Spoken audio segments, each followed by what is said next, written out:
Late 90స్ time లైన్‌లో ఒక వ్యక్తి మెగా బ్యాక్‌గ్రౌండ్ నుంచి సినిమా ఇండస్ట్రీలోకి అడుగుపెట్టాడు.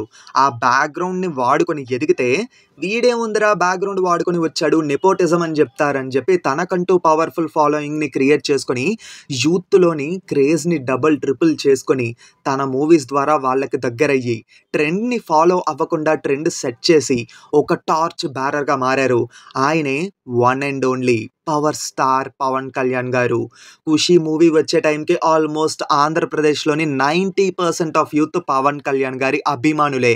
ఆయన హెయిర్ స్టైల్‌కి, ఆయన మేనరిజంకి, ఆయన డ్రెస్సింగ్ స్టైల్‌కి ఉండే ఫాలోయింగే వేరు. ఆయన సినిమాలు హిట్ అయినా, ఫ్లాప్ అయినా అసలు రిజల్ట్‌తో సంబంధం లేకుండా ఫాలోయింగ్ అండ్ క్రేజ్ పెరుగుతూ పోయిందే గానీ ఏనాడు తగ్గలేదు. అది ఆయన రేంజు. అంత క్రేజ్ ఉన్న వ్యక్తి సినిమాల్లోని మంచిగా రాణిస్తూ పూలదారిలో నడవటం మానేసి, ఎందుకని చెప్పి పాలిటిక్స్ అనే ముళ్ళదారిని చూజ్ చేసుకున్నారు.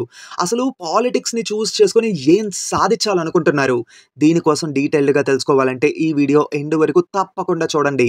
ఆల్సో మర్చిపోకుండా లైక్ చేసి, షేర్ చేసి, సబ్స్క్రైబ్ కూడా చేయండి. అలా అయితేనే కదా వీడియోకి మంచి రీచ్ వస్తుంది. సో, తప్పకుండా లైక్, షేర్ అండ్ సబ్స్క్రైబ్ చేయండి. ఇప్పటికే బాగా లేట్ అయింది. వాయిస్ లెట్ మామ. ఇంకా మొదలు పెడదామా? Audio Jungle. హాయ్, హలో, నమస్తే and welcome to news 3 people. Megastar Chiranjeevi గారు ఇండస్ట్రీలోకి ఏ బ్యాక్‌గ్రౌండ్ లేకుండా వచ్చి ఆయనే ఒక బ్రాండ్‌గా మారి ఎంతో మందికి ఇన్స్పిరేషన్ అయ్యారు. అలాంటిది ఆయన తమ్ముడు హీరోగా ఇండస్ట్రీలోకి అడుగు పెడుతున్నారంటే సపోర్ట్ మామూలుగా ఉండదన్న విషయం మనకి తెలిసిందే.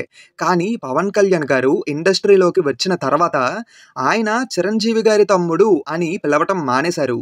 ఎందుకంటే పవన్ కళ్యాణ్ గారే ఒక బ్రాండ్‌గా మారారు కాబట్టి. చిరంజీవి గారు ఎంతో కష్టపడి ఎన్నో మూవీస్ తీస్తే వచ్చిన craze and following Pawan Kalyan garu just 7 మూవీస్‌తోనే సంపాదించుకున్నారు. కానీ మీకు ఈ విషయం తెలుసా? పవన్ కళ్యాణ్ గారికి యాక్టింగ్ అంటే ఇష్టం లేదని? యెస్, మీరు విన్నది నిజమే. ఆయన ఏనాడు యాక్టర్ అవ్వాలని చెప్పి అనుకోలేదు, ఇష్టపడలేదు కూడా. యాక్చువల్లీ మొదట్లోని పవన్ కళ్యాణ్ గారు బాగా ఇంట్రోవర్ట్ టైప్ అన్నమాట. ఆయన ఫాదర్ కానిస్టేబుల్ అవ్వటం వల్ల, చాలా ట్రాన్స్‌ఫర్స్ లాంటివి జరగడం వల్ల చాలా స్కూల్స్ అనేవి మారారు. ఈ ప్రాసెస్‌లో ఏంటంటే ఆయనకి చదువు అనేది సరిగ్గా ఎక్కలేదు.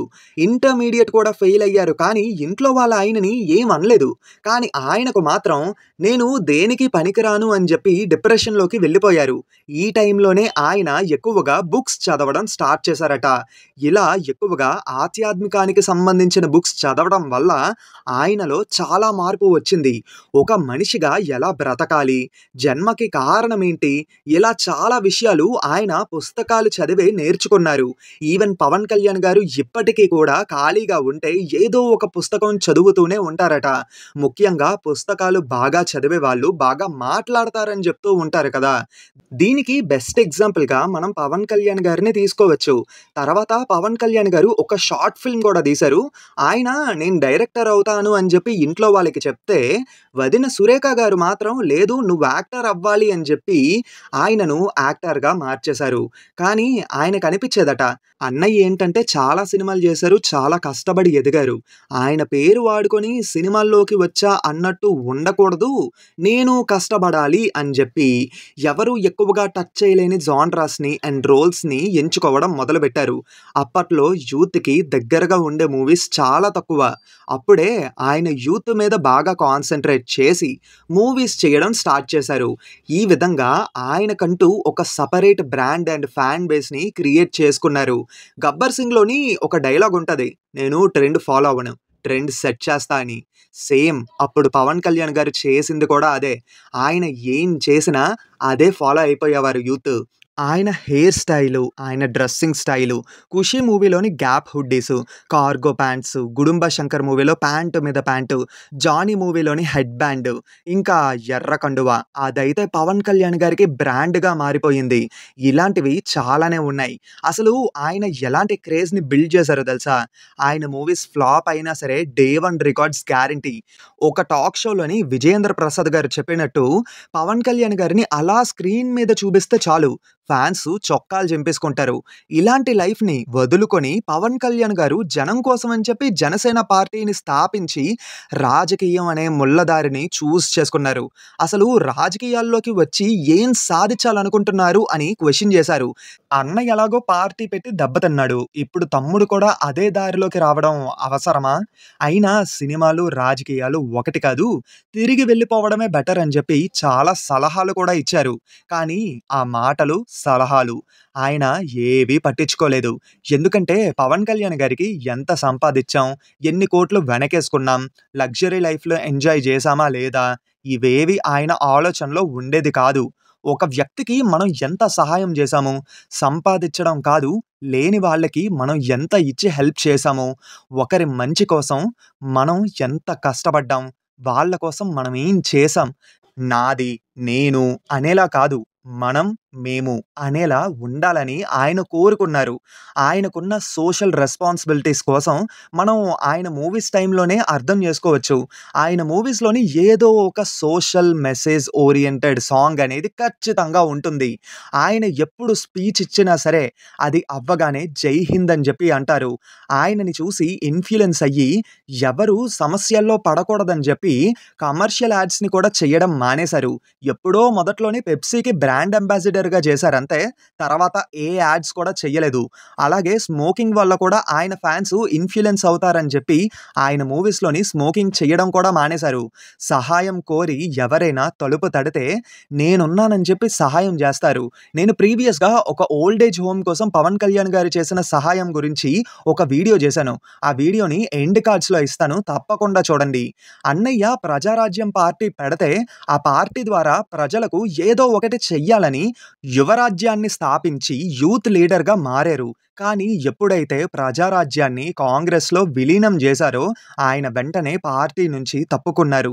ఎందుకంటే అసలు రాజకీయం అంటే ఎలా ఉంటాదో, ఎలా ఉండాలో ఆయనకప్పటికి సరిగ్గా తెలీదు కాబట్టి. ఆ తర్వాతే ఆయన జనసేన అనే ఒక పార్టీని స్థాపించారు. కానీ 2014 ఎలక్షన్స్‌లో మాత్రం ఆయన సపోర్టు టీడీపీకి అందజేశారు. ఇక్కడే జనాలు మాటలనడం మొదలుపెట్టారు. తమ్ముడు కూడా అన్నలాగే పార్టీ పెట్టిన కొంతకాలానికే వెంటనే వేరే పార్టీలోని కలిపేశాడు అని అన్నారు. కానీ పవన్ కళ్యాణ్ గారు మాత్రం ఆ మాటల్ని పెద్దగా సీరియస్‌గా అయితే తీసుకోలేదు. ఇంక తర్వాత ఆయన మూవీస్‌కి కూడా గుడ్ బై చెప్పేశారు. కానీ టీడీపీలో ఉండడం ఆయనకి పెద్దగా నచ్చలేదు. ఎందుకంటే ఆయన అనుకున్నట్టుగా అయితే ఏదీ లేదు కాబట్టి. ఎందుకంటే ఆయన ముఖ్య ఉద్దేశం జనానికి సేవ చెయ్యటం మాత్రమే. అందుకే 2019 ఎలక్షన్స్‌లో ఒంటరిగా పోటీ చేసి ఘోరంగా ఓడిపోయారు. నిజానికి అసలు విషయం ఏంటంటే జనం పవన్ కళ్యాణ్ గారిని సీరియస్‌గా తీసుకోవట్లేదు. ఆయన ఆవేశంతో గొంతు చించుకొని ఎంత గట్టిగా మాట్లాడినా అభిమానులు వచ్చేశారు. కానీ అంతకంటే ఎక్కువ మిగతా జనానికి కూడా దగ్గర అవ్వాలి. ఇక్కడే దెబ్బ పడ్డది.